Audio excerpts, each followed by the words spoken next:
trauma bonding. Are you dealing with current trauma bond, or have you dealt with a trauma bond currently with a specific person who is a narcissist? Recently just had a viewer view one of my old videos. This video right here detailing me talking about dealing with a specific person that's a narcissist and what happened and why you attracted that person as a narcissist. The problem I have with a lot of dating coaches and a lot of other narcissistic advice is they are approaching narcissism and other disorders from a worldly perspective. So someone just recently asked me how to get untrauma bonded with a specific person who is a narcissist. So I wanted to make this video to talk to you guys and give you guys my take on dealing with a narcissist from a mental standpoint, from a more spiritual awareness standpoint, from a Neville perspective, from a manifestation perspective. Because like I stated, a lot of advice on this topic, a lot of advice on a lot of things is given through a worldly, carnal, mundane lens. As we all know that study LOA, life, this world that we live in, it's all mental, it's not physical. So that's why I kind of scoff at a lot of the advice giving, whether it's about dating, whether it's about money, or whether it's about career, whether it's about dealing with this or dealing with that, because people giving worldly advice truly do not understand that you're getting what you're getting in this world because of your internal state, because of your mental state, because of your assumptions, because of the words you speak, etc. And us that follow this stuff, we know this. Instead of listening to a lot of the worldly advice and hearing the worldly advice, because I know that's what a lot of you hear, I wanted to jump on here and give you my advice about narcissist and trauma bonding from a spiritual perspective. And as well, we are going to go over in this video a video on narcissism by a coach, Lise LeBlanc, I think her name is. I wanted to kind of break down her video and give you guys what she's saying from the law of attraction side to help you guys better understand. Before we get into the Lise LeBlanc video, I wanted to go over some questions some of the viewers have for me, as well as set some boundaries, because I think it's imperative to say what I'm about to say right off the bat. First order of business I wanted to get to is a question that a viewer had in regards to whoever her specific person is, and even if they're really a narcissist. And the question goes like this: is a narcissist like that with all women he meets, or is he only like that with us? My SP is married and lives his best life with his wife. Maybe he's not a narcissist. I think this is so important to say and so important to start off with, because from a statistical standpoint, narcissists are a very small percent of the population. Nowadays in the media, nowadays in television, nowadays on YouTube, nowadays on these dating podcasts, everybody swears that they are with a narcissist. Everybody swears their ex was a narcissist or that they've dated a narcissist. Listen, if you look up the statistics on narcissism, you will see that literally 0.5% of people to like maybe 5% max of people in this world are narcissists. That term narcissism is being thrown around way too much in the media, way too much on dating podcasts, in my opinion. And I clearly challenge yourself to look in the mirror and ask yourself, is my ex just a narcissist? Was my specific person a narcissist? Or am I just using that term because that's the it term? Just like the word misogyny. Misogyny is now a it term where it's being thrown around by so many people. So I really want you guys to understand that most people, in my opinion, you say that they're a narcissist, were they really having narcissistic behavior and displaying that? This person that just asked this question literally just said, my specific person is married and is living his best life with his wife. She thought he was a narcissist. She said he was a narcissist, but then at the end of her statement, you clearly heard her say, maybe he's not a narcissist. I had to say this. I wanted to set the tone right off the bat, because in my opinion, based on the statistics, there are so many people who swear they were with a narcissist and swear they dated a narcissist, but in all reality, you didn't. You might have had some issues, might not have known how to communicate, or might not have been better or spiritually aware, or whatever the case may be, and you just decided to throw this label on as narcissism is because you hear the word thrown around so much. I want you guys to really look up the definition of what narcissism is and really understand it, because so many of us in this world, we are just self-diagnosing people with a certain disorder or a certain whatever. It could be borderline personality disorder or narcissism. We're just diagnosing them without no signs and symptoms, no awareness, not even knowing what the symptoms are. I can't tell you how many times I've seen, like, I used to watch podcasts and different things. They try to ask people like, oh, so what's the definition of narcissist? And people literally couldn't answer the question. They would be sitting there like, it's when Well, a narcissist is, all people know about narcissism is that the definition is just somebody that's basically self-centered, where it's all about them. That's basically, I guess, a rough summation of what most people try to look at narcissism as being about. But what a lot of people don't understand and realize is their definition of narcissism is flawed. They shouldn't be taking their definition of what a narcissist is and trying to make that the standard definition of what narcissist is, because I'm pretty sure, and I'm willing to bet 9 times out of 10, what you think is the real definition of narcissism is not the actual clinical definition of what narcissist is. But in order to make yourself feel better, your brain needs the story. It needs to create something that it believes, because this is how the brain works. I don't know what happened. I don't know why this person did this. Let me go find a label and label this person as a narcissist, or let me go label this person as whatever, just to make me feel comfortable so it can make sense to my brain, to my ego. And I hate when this type of stuff happens, because labeling somebody as a narcissist, or whatever the term is, whatever the derogatory term is, labeling them as that, even when they're not technically by the definition or by percentages, because like I said, percentage wise, the stats show us that very few people in this world are actually narcissists. What I hate about when certain terms or labels are being thrown at people is it takes away from the people that are actually hurting and that are actually in narcissistic abusive relationships. And that's what really bothers me, because when you go around just labeling people as X, Y, and Z, it starts to lose its luster. It starts to lose its meaning. You watch the news and you watch the media, you watch YouTube, you watch these videos, you watch dating podcasts, which is why I said in one of my videos is to be careful about watching these dating podcasts. All of these dating podcasts out here, people in the media and television, all of them out here will have you thinking that narcissists are just running around here everywhere. It'll literally have you thinking 1 out of every 2 people is a narcissist, and that's just not the case. That's why I religiously stated in my videos in the past, stop watching these dating podcasts, to stop watching these videos, stop listening to your friends, because everybody and their mom swears that they've been with a narcissist. However, the data does not justify that. The data shows you that very, very, very small. If there's 7 billion people in the world, data is showing maybe a couple million people are actually narcissists. And on a grand scheme of things, it shows you that, you know what, you probably were not dating a narcissist. Your exes, all of your exes in the past, they probably were not narcissists. You might have labeled them as a narcissist just because they set boundaries. You might not have known how to communicate in a healthy manner. You may not have liked the fact that they chose something else over what you wanted at the time. There's a myriad of ways, but let's pump the brakes. And I want you guys to look in the mirror and ask yourself, was I really with a narcissist, or was I making a situation into something it was not? Because there's a good chance that, based on the numbers and statistics wise, that you were not with a narcissist. It turns out you just wanted things your way, which could also be a term of covert narcissism. That's not for this video. That's a conversation for another day. Now, another viewer asked a question that went like, you said that if we hadn't attracted them, then they would have done it to somebody else. But what about Neville's everyone is you pushed out? What if the other people have a better self-concept than that same narcissistic person who treated you bad would treat them better, right? My answer to this question was simply that someone with a good self-concept, somebody who knows who they are, will most likely not attract a narcissist. And if they do attract that narcissist, they will have pleasurable experiences with that narcissist in the short term. Because like that person asking the question, that person brought up, what about Neville's everyone is you pushed out? Well, yes, everyone is you pushed out. So even if a narcissist comes to a person with a great self-concept, the high probability is that they will have a great meeting. They won't have any issues. Again, this is for the short term, because somebody that has a high self-concept, in my opinion, that knows about law of attraction, law of assumption, and who has done the work and knows who they are and they walk in that vibration, they're not going to attract narcissism most likely. And if they do attract narcissists, they're not going to deal with them in the long term. Like I said, they're going to know how to navigate that situation because they know who they are. They know their worth. They're not going to put up with the BS that a narcissist does. They're not going to have any problem walking away and putting that person in their place. And it will most likely benefit that person as well as benefit the narcissist. And they won't be able to say, oh, this person is actually bad or this person is a narcissist, because all of the meetings that they have with each other will be pleasant, but they will not deal with that person in the long term. Someone that knows their worth and has done the work on themselves, they will attract somebody that fits their beliefs. This is the video that I made about polarity a few weeks ago. that I want you guys to always remember. This is where polarity really kicks in, because narcissists, they attract a certain type of person. Narcissism attracts weak people. Narcissists look for people that they know are vulnerable, that they can prey on. This is where you got to get inside the mind of people that think that way and understand, like, this is where opposites attract. Understand, somebody that's whole and healed, they're not going to attract a narcissist because they know their worth. They're only going to attract people that fit the vibration, that fit the assumption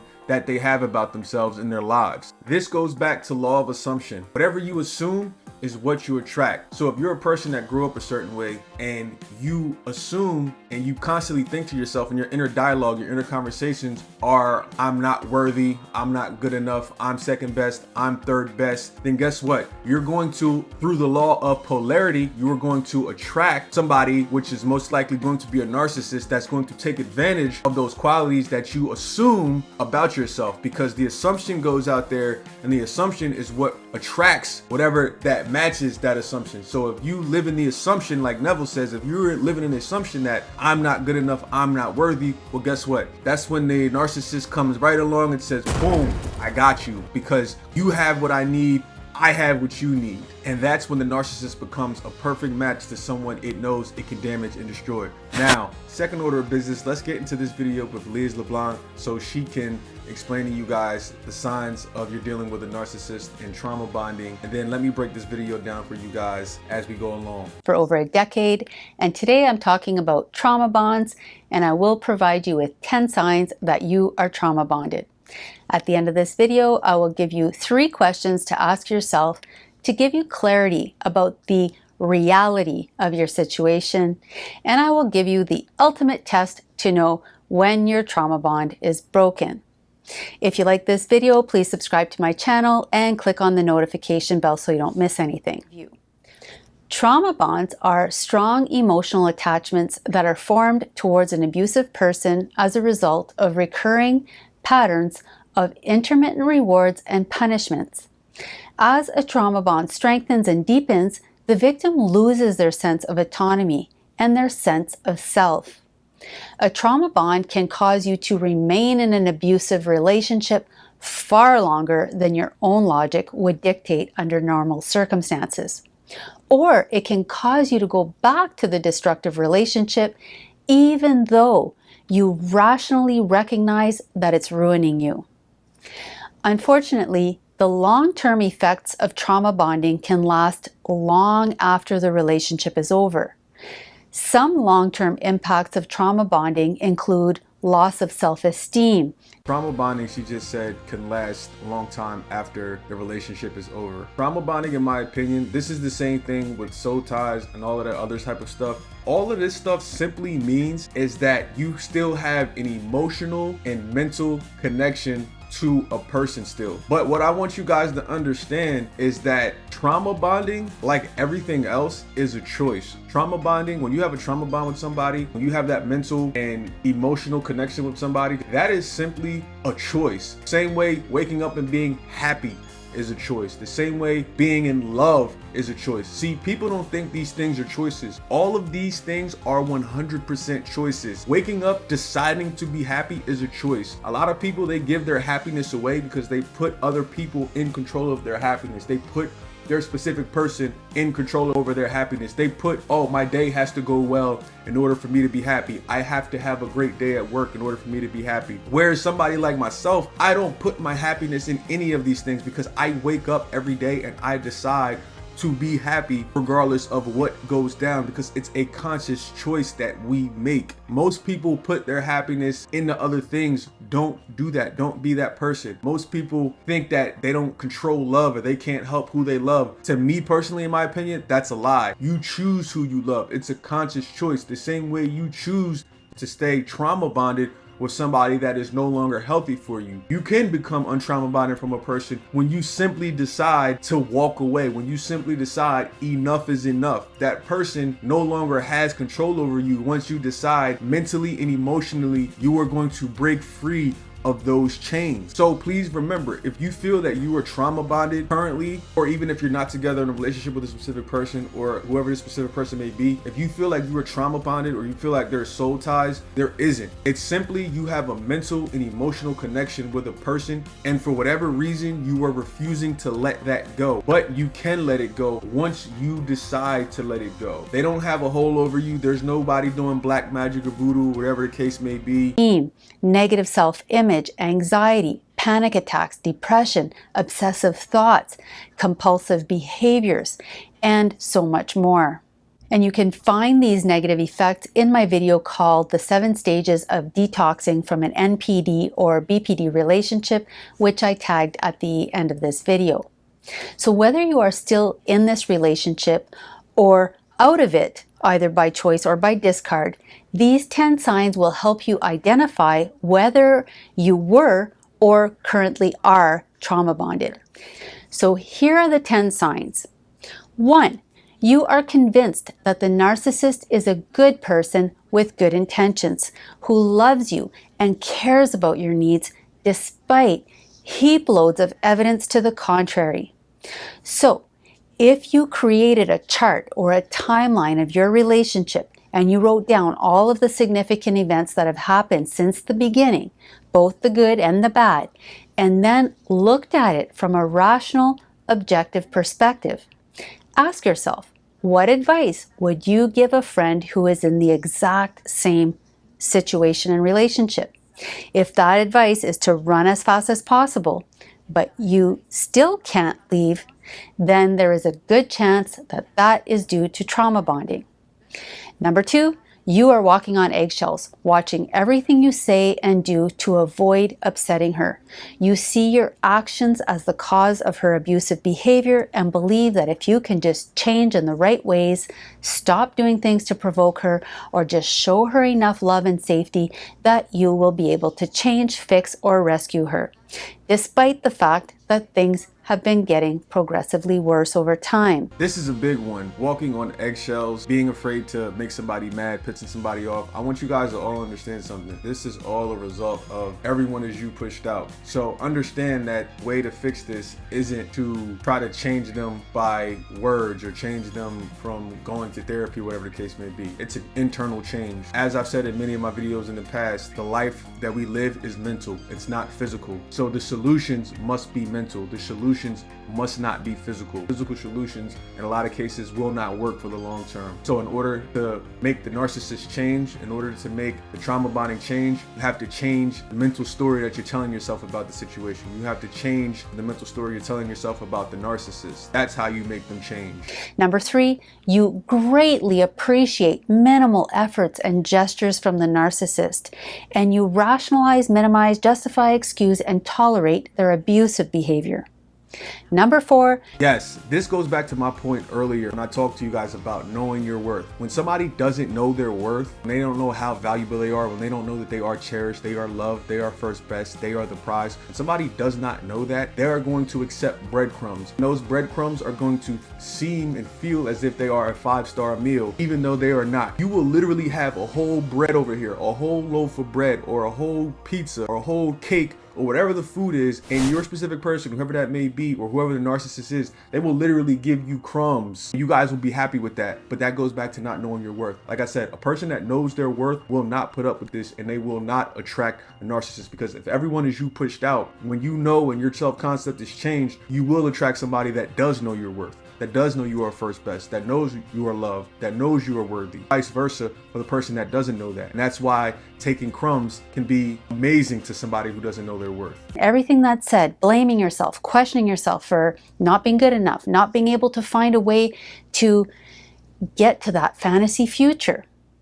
Number 5, you don't recognize yourself when you look in the mirror. Blaming yourself is a result of self-worth, not feeling good enough. And again, this might go back to childhood or whatever the case may be. I don't know, you have to look at your own personal life. A lack of self-worth from maybe when you were a child, parents always blamed you, or your parents got divorced. A lot of times when parents get divorced, children grow up with the thought and they think that it's their fault and they internalize it. And so they grow up and they never heal that. And so when they get older, they start to think to themselves subconsciously, oh, my parents got divorced when I was a kid, it was all my fault. So they go through life feeling like everything is their fault. So this is where coming in, knowing that you're worthy, must come into play. And why changing your self-concept a lot of times is the powerful play that most people must do.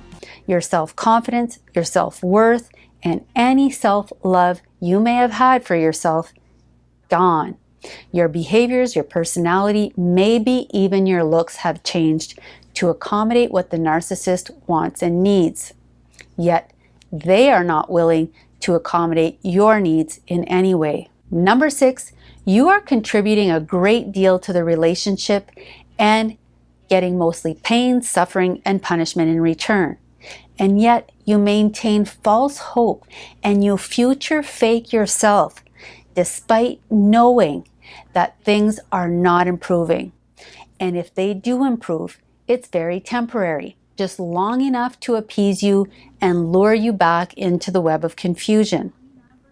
Number 7, you feel addicted to her, craving her, longing for her, needing her to soothe you and provide relief after incidents of psychological abuse. She is your source of pain and of comfort. This comes from a lack of self-love. So many of us, when we come to this law of attraction space, so many people I see, they are looking for love outside of themselves. And I kind of touched on this earlier. Stop putting your love in the hands of another person saying, it's your job to make me happy. No, it's your job to make yourself happy. Because once you make yourself happy, you're naturally going to be in a high vibrational state. And as we know, law of attraction, law of assumption, what's that going to do? That's going to naturally attract somebody else that's a perfect match to you, being that you're in that high vibrational state. So that lets you know, once again, it's all about you. When a person grows up not feeling loved, whether it's from their parents, when a person grows up and they had their first big heartbreak or whatever the case may be, that feeling of love can linger year after year after year. When they finally do get that feeling of love, they don't want to let it go. And this is where the codependency comes in, and this is where people are so trapped in, oh, I need this person's love. I need to be suffocated from this person's love. I need their adoration. I just need everything from them. But that comes from you giving your power away, because we've been taught and programmed to give our power away to everything but ourselves. But we need to know, on a healthy level, we need to take that power back and be able to keep that for ourselves, so we can have the ability to be able to deal with these situations and to deal with people the right way when certain problems come up. Love yourself. Always love yourself. Don't look for love outside of yourself. Don't put love in the hands of another person. Like the Bible says, seek ye first the kingdom and everything else will follow. Switch the word kingdom with self-love. Seek ye first self-love and all things will follow, which self-love is basically another word for self-concept. Get in alignment first internally, inside, know what you want, figure all that stuff out, do all of that good stuff. Everything else, all your blessings, whatever you want, will follow after. You never ever thought you'd put up with in a relationship, being lied to, cheated on, psychologically and maybe even physically abused. You've repeatedly and drastically lowered your standards of what you would accept for yourself in a relationship. What you are experiencing in reality is the opposite of what you value and what you desire in a partner. You can't let go. Never lose your value. Never put up with stuff that you know you would never put up with normally, just because you're afraid that you'll never find anybody else to love you again the way that you thought one person loved you again. A lot of people don't know what healthy love looks like, so they keep going through bad situation after bad situation. And then next thing you know, their identity becomes bad relationships, and they're afraid to lose that person because they felt like, oh, that person gave me so much love, I'll never find a love like that again. But that comes from limiting beliefs. That comes from fear. That comes from anxiety. That comes from fear of not knowing. We fear the unknown. Even when people are trying to heal and get better, they are afraid of the unknown, which is why they stay in toxic relationships and situations, because that's familiar to them, which is why people never progress, because they stay with what's comfortable to them. Understand, if toxic is comfortable to you, that's all you know. That's all you're going to continue to attract based on your assumptions. Neville Goddard. So understand, in order to break that, you need to create new assumptions to allow the law of attraction to bring you and attract something very healthy, which then in turn, you're not going to be putting up with situations that you normally wouldn't put up with. You wouldn't be putting up with abuse and etc. and all of that, because you're now a new person, a new assumption, which is attracting to you a new life. Number 9, if you did confide in trusted friends, they would all tell you to end the relationship and run the other way, validating what you already know, but still you can't leave. Or they would think that you're the narcissist because she's already started a smear campaign against you. Number 10, even if you do leave or get discarded, she can get you back with just a few simple tricks and tactics. Maybe an apology, a promise to change, she'll go to therapy, or just say whatever you need to hear. I miss you. I can't live without you. I love you so much. We can be so happy together. Remember how happy we used to be? And because you can't stand the withdrawal symptoms, you go back even though you already see through all of the smoke and mirrors, because you've already been through this cycle many, many times before. To break the trauma bond, you must first acknowledge and accept that this is not love. Someone who loves you will not prey on you, repeatedly breach your trust, or exploit you. Love does not make you feel like an obsessive, addicted, anxious mess. So, sit down with a piece of paper and a pen and ask yourself, what does love mean to you? And really think about it. So yeah, guys, that's the video right there. I just wanted to go over that video so you could see some of the signs that she was talking about. I want you guys to understand all of those signs she just said. I want you guys to basically throw away everything that you've heard about dealing with narcissism and understand that. Think from terms of spirituality. Think from terms of mental. Yes, it exists. Understand it exists because the mental exists. So when you change your mental, you can change your outer world. So to all of those people asking, how can I deal with the narcissist? How can I change a narcissist? Like Neville says, like Jesus says, like so many other books and teachings and readings have said, you have to change your inner world for your outer world to change. If your inner world does not change, the narcissist is not going to change. And guess what? If you really do think that that person was a narcissist, if your inner world doesn't change, guess what? You're going to attract another narcissist. And guess what? If your inner world still doesn't change after that second narcissist, guess what? Law of assumption says you're assuming all men are narcissists. Guess what? I'm going to throw you another narcissist. Guess what? If you're still assuming that this guy's a narcissist, and guess what? Law of assumption, law of attraction is going to bring you another narcissist. It's that simple. You must change your inner world for your outer world to change. A lot of you guys are walking around with beliefs that all men are narcissists or all women are narcissists. It goes back to beliefs. If this is what you believe, then guess what? Law of attraction, law of assumption is going to grant your wish every time until you get out of that assumption. All possibilities exist on a quantum level. Everybody knows that studies this stuff. So if narcissists exist, guess what? The law of polarity says, well, good people also exist. Because in order for good to exist, bad has to exist. In order for up to exist, down has to exist. There are great people out there, but you got to take a look in the mirror at yourself and ask yourself, why are you constantly attracting people that are bad? It's not about them. See, when we're taught in a society to always place blame on other people, well, it's not your fault. You didn't do anything wrong. Right, on the outside world, you might not have done anything wrong. What you are doing wrong, like I said in my other video, is internally you have beliefs that all men are this way, or all women are that way, or all whatever the situation may be. That's why you need to change your beliefs. And when you change your beliefs, which is basically changing your assumptions, you will see how your outer world will start to shift. You will see how the narcissist starts to shift. This is how you change narcissism, is you get yourself to a level of knowing that who you are, wear your crown, walk with your head held high, knowing you are a king, knowing you are a queen, knowing you are a god. You walk that way and you talk that way. A narcissist cannot exist in your world. Cannot. It will either eliminate themselves, it will happen in a natural way, or it will force them to change. They can't get away with you with it. All narcissists are going to do is they're going to try to go find their next victim. But when you vibrate at a level so high and you're wearing your crown high, everything else a lot of times is going to conform to you. It's just a matter of time. You got to give it time. Like I said, you can't put it in the microwave and expect it to happen after pressing 30 seconds. It's probably going to take some time, but it all starts first with the shift